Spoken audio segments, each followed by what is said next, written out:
नमस्ते बच्चों। आज हम हमारी वर्कशीट नंबर जो 32 है 32 साइंस की वो करेंगे। आज से हमारा न्यू चैप्टर स्टार्ट हो रहा है, वो है धातु एवं अधातु।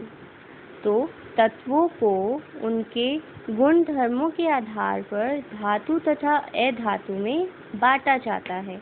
जो धातु के कुछ एग्जाम्पल हमें देखे हैं वो है लोहा यानी आयरन, एल्यूमिनियम, चांदी, कॉपर आदि।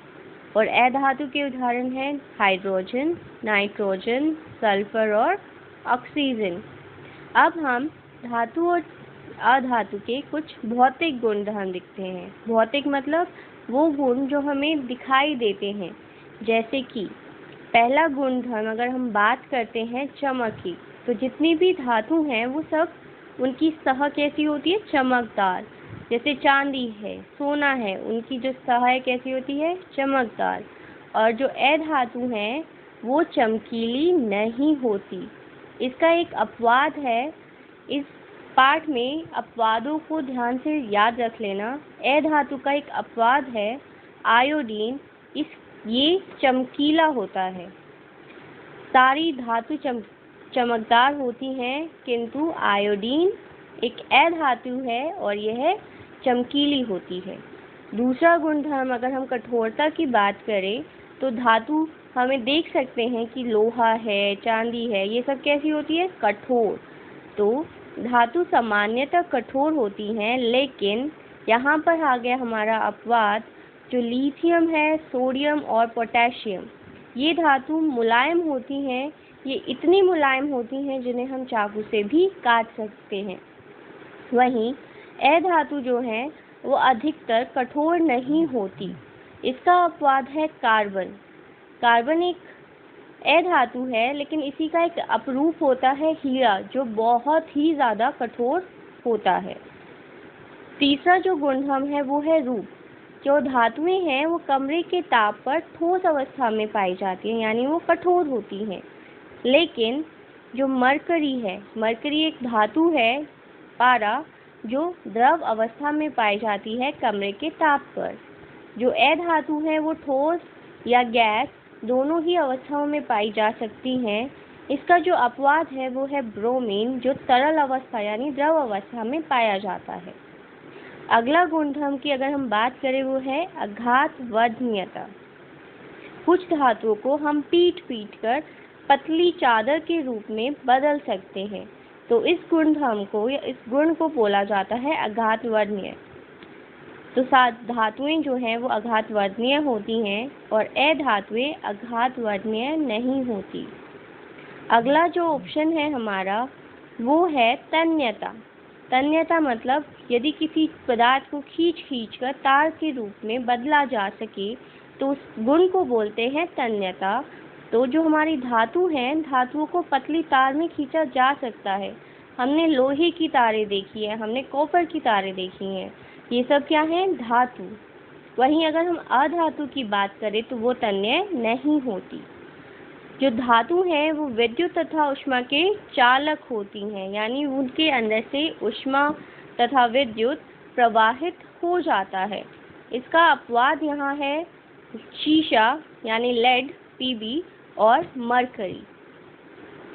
जो अधातुएं हैं, अधातु सामान्यतः ऊष्मा तथा विद्युत की कुचालक होती हैं। और यहाँ पे अपवाद आ जाता है हमारा ग्रेफाइट का, जो कि सुचालक है। अगला गुणधर्म अगर हम बात करें तो वो है घनत्व। धातुओं का घनत्व जो है अधिक होता है और उनका जो गलनांक है वो भी अधिक होता है। लेकिन जो सोडियम और पोटेशियम है, इनका घनत्व तथा गलनांक कम होता है। अधातुओं का घनत्व और गलनांक कम होता है। अगला गुणधर्म अगर हम बात करें तो वो है ध्वनिक। ध्वनिक मतलब जिसपे अगर हम मारे तो उसमें से आवाज़ आती है। तो धातुएं जो है किसी सतह से, कठोर सतह से टकरा कर आवाज़ करती हैं, जबकि अधातुएं ध्वनिक नहीं होती हैं।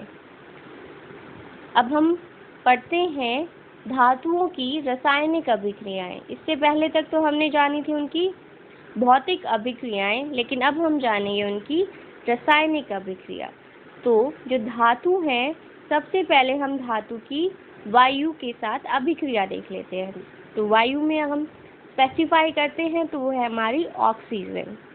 तो धातुएं ऑक्सीजन के साथ अभिक्रिया कर धातु ऑक्साइड बनाती हैं। क्या बनाती हैं? धातु ऑक्साइड। धातु ऑक्सीजन के साथ अभिक्रिया करने पर एक नया पदार्थ बना देती हैं जो है धातु ऑक्साइड, जिसमें पहला एग्जाम्पल है कॉपर की। जब ऑक्सीजन के साथ अभिक्रिया कराई गई तो हमारे पास एक धातु ऑक्साइड बना जो था कॉपर ऑक्साइड। वहीं अगर एल्यूमिनियम की ऑक्सीजन के साथ अभिक्रिया कराएं तो हमारे पास जो नया पदार्थ बनकर आता है वो है एल्यूमिनियम ऑक्साइड। धातुएं ऑक्सीजन के साथ अलग अलग तरह से अभिक्रिया करती हैं, जैसे सोडियम और पोटेशियम। हम इससे पहले पेज पर जान चुके हैं कि ये दोनों जो है नरम धातु होती हैं और ये वायु के साथ आकस्मिक आग पकड़ लेती हैं। क्यों? क्योंकि ये बहुत ही ज़्यादा अभिक्रियाशील धातु हैं।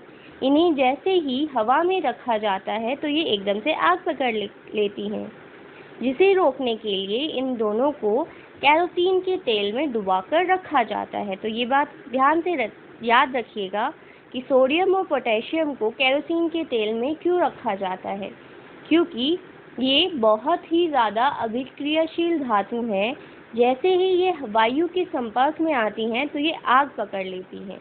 इस चीज़ से बचाने के लिए हम उसे केरोसिन के तेल में डुबाकर रखते हैं। वहीं मैग्नीशियम, एल्यूमिनियम, जिंक, लेड ये सब वायु के साथ धीरे धीरे अभिक्रिया करते हैं। इन तत्वों पर क्या होता है? ऑक्साइड की एक परत चढ़ जाती है। अगर हम आयरन यानी लौह की बात करें तो वो वायु में गर्म करने पर प्रज्वलित नहीं होता, यानी उसमें से आग नहीं निकलती। लेकिन जब आग में लौह चूर्ण को हम डालते हैं तो वो तेजी के साथ जलने लगता है। कॉपर भी प्रज्वलित नहीं होता, यानी वो भी नहीं जलता, लेकिन उस पर एक काले रंग का पेरोक्साइड की परत चढ़ जाती है। सोना, चांदी ये सब भी ऑक्सीजन के साथ अभिक्रिया नहीं करते हैं। अगली अभिक्रिया जो हम देख रहे हैं धातु की वो है जल के साथ अभिक्रिया। अभी तक हमने जाना कि जो धातुएं हैं वो वायु के साथ अभिक्रिया कर धातु ऑक्साइड बनाती हैं, और जो धातु जल के साथ अभिक्रिया करते हैं तो वो धातु हाइड्रोक्साइड बनाती हैं तथा हाइड्रोजन गैस बाहर निकालती हैं। तो सबसे पहले है कि वो कौन कौन सी धातु हैं जो भाप के साथ अभिक्रिया करती हैं, यानी वो ना तो ठंडे पानी के साथ अभिक्रिया करती हैं ना गर्म पानी के साथ अभिक्रिया करती हैं।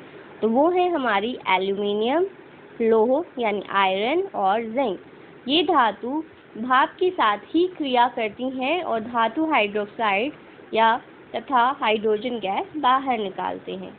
वहीं अगर हम सोडियम, पोटेशियम और कैल्शियम की बात करें तो ये तीनों ही धातु ठंडे पानी के साथ क्रिया करती हैं और धातु हाइड्रोक्साइड तथा हाइड्रोजन गैस को बाहर निकालते हैं।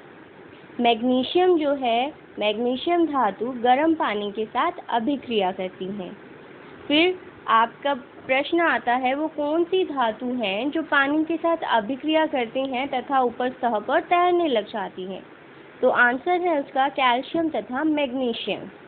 कैल्शियम जो है वो ठंडे पानी के साथ अभिक्रिया करती है और पानी की सतह पर तैरने लग जाती है। तो वहीं अगर हम मैग्नीशियम की बात करें तो मैग्नीशियम गर्म पानी के साथ अभिक्रिया कर पानी की सतह पर तैरने लग जाती हैं। फिर वो कौन सी धातु हैं जो पानी के साथ अभिक्रिया ही नहीं करती? तो वो है हमारी लेड, कॉपर, सिल्वर यानी आपकी चांदी और सोना। आगे आपकी 3 अभिक्रियाएं दिखाई गई हैं। जो पहली है सोडियम की, अगर पानी के साथ अभिक्रिया करें तो हमारे पास क्या उत्पन्न होगा? तो हमारे पास उत्पन्न होगा सोडियम हाइड्रोक्साइड, हाइड्रोजन गैस बाहर निकलेगी तथा ऊष्मा निकलेगी। इसी की वजह से हमारी जो है धातु तो आग पकड़ लेती है। अगर हम मैग्नीशियम की बात करें तो मैग्नीशियम पानी के साथ अभिक्रिया कर मैग्नीशियम हाइड्रोक्साइड बनाते हैं और हाइड्रोजन गैस बाहर निकलती है। एल्यूमिनियम धातु है, वो पानी के साथ अभिक्रिया करने पर एल्यूमिनियम ऑक्साइड बनाते हैं और हाइड्रोजन गैस बाहर निकालते हैं। नेक्स्ट जो हमारा दिया गया है वो है उभयधर्मी ऑक्साइड्स क्या होते हैं। वे धातु के ऑक्साइड हैं। ये उभयधर्मी ऑक्साइड धातु के वो ऑक्साइड हैं जो अम्ल और क्षार, अम्ल तथा क्षार दोनों ही चीज़ों के साथ अभिक्रिया करते हैं।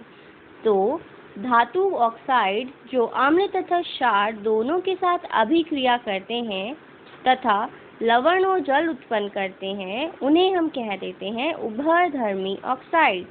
एग्जाम्पल अगर हम लें तो एग्जाम्पल है जिंक का और एल्यूमिनियम ऑक्साइड। हमारा एल्यूमिनियम ऑक्साइड HCl एक अम्ल है जिसके साथ अभिक्रिया कर उसने लवण बनाया एल्यूमिनियम क्लोराइड और जल उत्पन्न किया।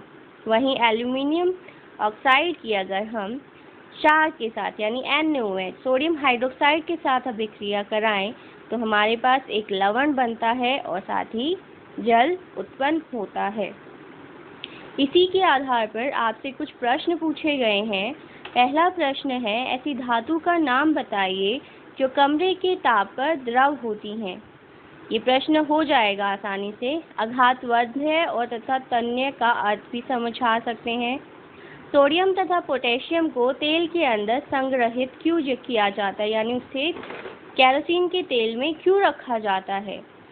प्रश्न नंबर 4 है उभयधर्मी ऑक्साइड क्या होते हैं और 2 उदाहरण दीजिए।